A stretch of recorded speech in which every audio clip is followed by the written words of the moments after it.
Hi there and welcome back. This is part 2 for 11.3 measures of variation. This is going to focus on outliers on textbook page 831. So on textbook page 831, you want to take a look at the top here. We've got an outlier is a data value that is either much greater or much less than the other values in the data set. Now before we really dive into this, I want to share something with you. Previous to this year, we've always found the outlier just by looking at the data and going, oh, this one's really far off. This one's a whole lot different than the other ones.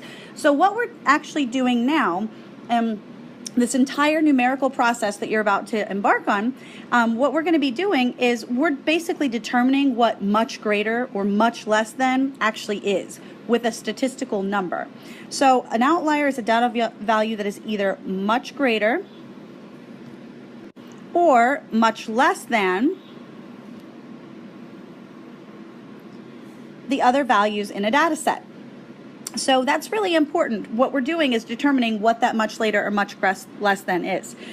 If a data value is more than 1.5 times the value of the interquartile range, beyond is really important. Beyond the quartiles, it is an outlier.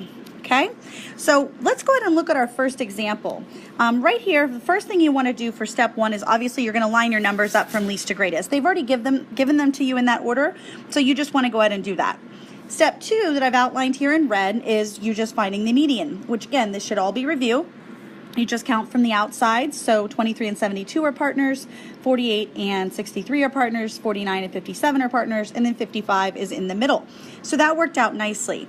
The next thing you're going to do is find your quartile 1 and quartile 3. So you want to remember that when you're looking at this, you're going to see, you're not going to count the numbers, you're not going to count the median is what I'm trying to say. So we're only looking, what I'm about to talk to you about now with the quartiles, we're only looking at these numbers right here. So we're looking at these right here because remember the median we're not looking at. So if we're looking at 23, 48, and 49, we can see that 48 is going to be the middle of the lower part or the lower half. So right here, that's going to be quartile 1 and that will be 48. So we're going to go ahead and just write that there. Now we're going to do the same thing over here and we're going to go ahead and put a box around 57, 63, and 72. And the reason we're going to do that is because those are the three numbers that are to the right. Those are the bottom half, or I'm sorry, the top half rather. So now you can see you partner them all up and what you have left is 63 as your quartile 3. So now 63 will go down right here. Okay, so that is going to be steps 3 and 4. So steps 3 and 4 will be to find the interquartile ranges. So step 3 was quartile 1 and step 4 is quartile 3. So now we're going to be looking at step 5. Step 5 is going to be to find the interquartile range. And again, all this part, everything I've just talked about and what I'm talking about right now, all this should be review for you. So the interquartile range is going to be found by taking 63 and subtracting out the 48. So we get an interquartile range of 15. So from this point, so everything up to this point right here has already been learned. So I'm just gonna, whoops. So right now, what we need to do though, is we need to learn the new stuff. So the new stuff is where you're going to, remember in our definition from previously, it says that if a data value is more than 1.5 times the value of the interquartile range. So we just found the interquartile range. So now we need to find out what 1.5 times the interquartile range is going to be. So let me go ahead and change my marker color here. So now I've written a 6 off to the left here, and I want you to see what I'm going to be doing. For the 6, we're going to be taking our interquartile range, which we said was 15. Okay, so we're going to take our IQR, and we're going to multiply it by 1.5. So you want to go ahead and write 1.5 here. Now, when we do all that multiplication off to the side, we get 22.5. So when we get 22.5, what we're going to do is we're going to call this our heart. Okay, because it's not an outlier. When you find this number is not an outlier. So what we've just found is our heart. Okay, so we're just going to call it a heart for right now. Just follow along with me. And so now what I want you to do is I want you to flip back for just a moment and go ahead and go back here to your notes. you should have some lines on the right-hand side of your paper. I want you to add the following information. And it may not make a lot of sense right now, but I just want you to add it.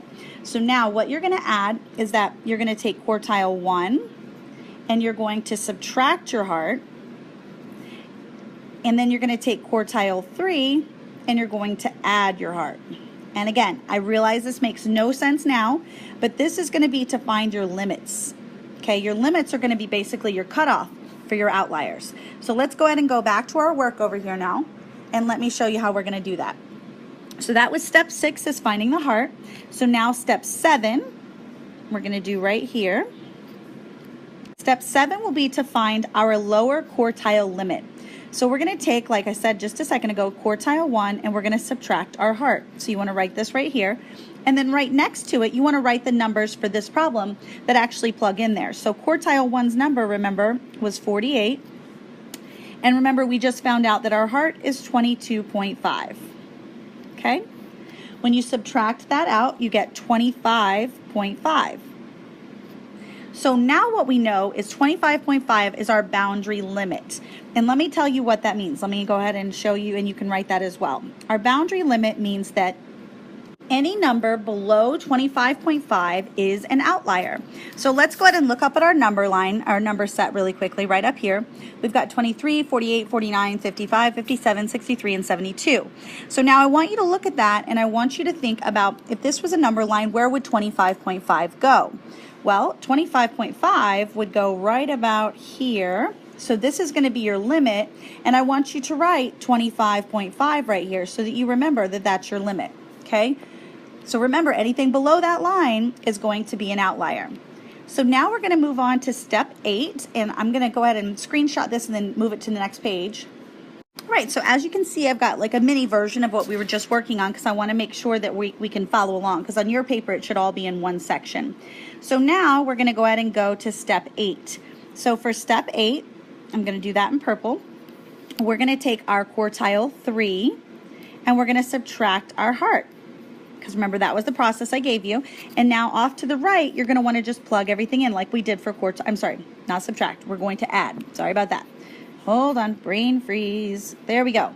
Quartile 3, and we're going to add the heart. The reason we're adding is because an outlier is literally going to be on the outside of your data. So you're talking about stuff that's outside. It can't be towards the center. So now we're going to go ahead and look at quartile 3, and our quartile 3 number is going to be 63. So now we've got 63, and it's going to be plus 22.5. I'm sorry, not 22.5. Plus 25.5, because remember, that was our heart. So now when you add all that up, you get 85.5. So now let's look up here at our data, and we need to look at our numbers. Again, if this is a number line, where does 85.5 fall? Well, if this is a number line, I'm just going to erase that really quick. If this is the number line, 85.5 is actually going to fall somewhere out here. Okay, so now I want to go ahead and just write 85.5. And I can see now, as I'm looking at my data, that none of the numbers fall outside 85.5 to the right. So let me show you, give you your little synopsis down here again.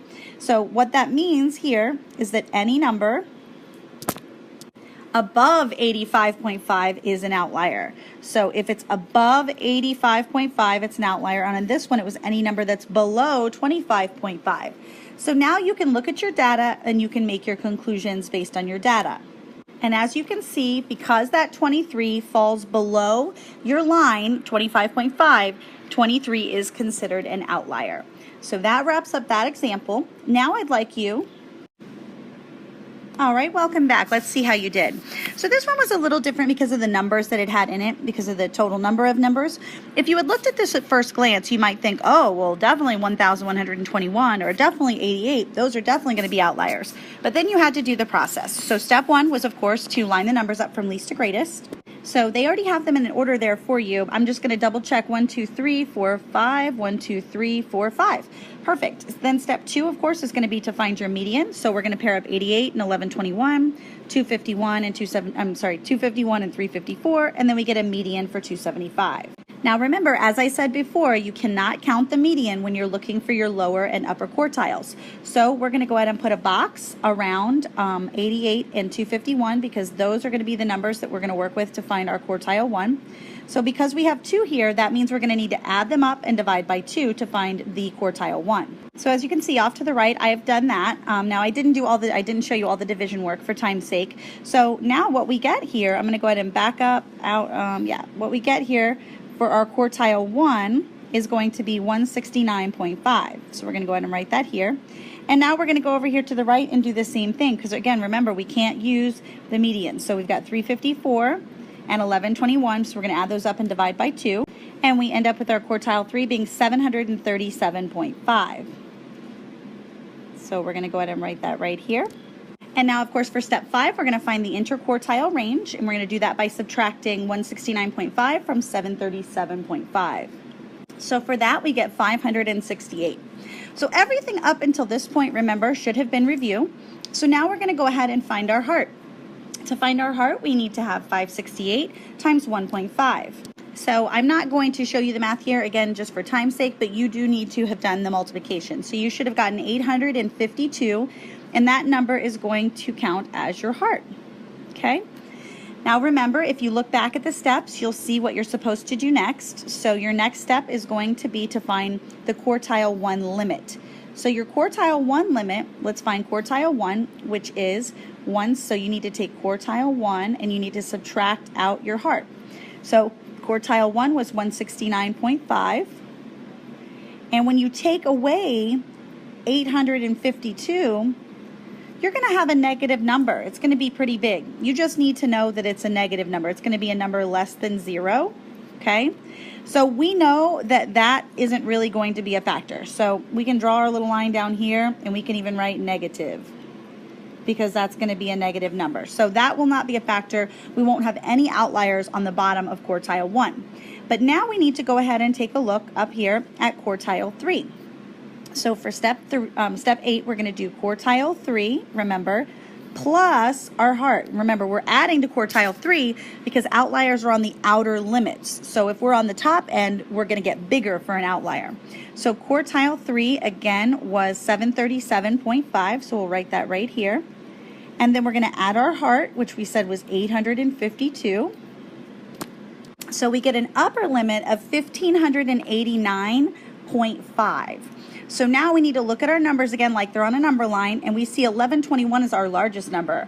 So right here I can draw a big line, and I can even write 1589.5. That's your outer limit. So your final answer here, it's asking you, are there any outliers, or name the outliers. So there are no outliers. And that's it, wraps up that little section for you. Now you just want to go back to your guided practice and you want to go ahead and finish all of the outlier information there.